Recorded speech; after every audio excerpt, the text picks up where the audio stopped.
बिस्मिल्लाहिर्रहमानिर्रहीम। हमारे यहाँ अक्सर ज़िक्र की महफ़िलें होती हैं, लेकिन क्या हम ज़िक्र के हकीकी मानी को समझ पाए हैं?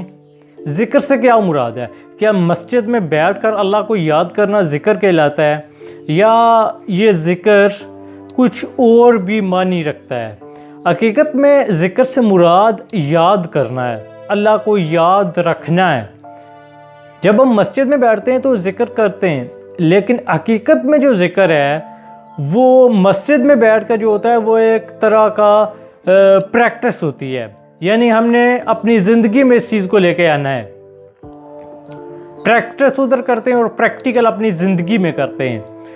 अगर हम अपनी ज़िंदगी में उस चीज़ को यानी अल्लाह के ज़िक्र को लेकर आएँ तो तभी हम ज़िक्र के असल मानी को समझ सकते हैं।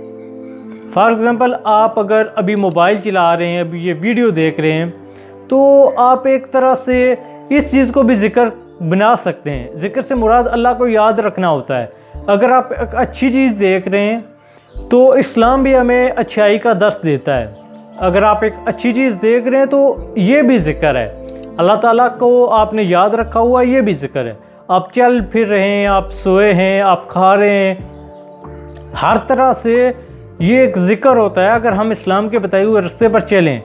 लेकिन माशरे में ज़िक्र का मतलब सिर्फ मस्जिद की चार दीवारी तक महदूद हो चुका है। हम सिर्फ किसी कमरे में बैठकर उसमें अल्लाह को याद करने को ज़िक्र कहते हैं। हकीकत में जो ज़िक्र का असल माना है और जो ज़िंदगी बदलने वाला ज़िक्र है वो 24 घंटे का है। उसमें हम अल्लाह ताला को याद रखें, अल्लाह ताला की नेमतों का शुक्र अदा करें, इस्लाम पर चलें और इस्लाम के सुनहरे असूलों को अपनी ज़िंदगी में नाफिज़ करें।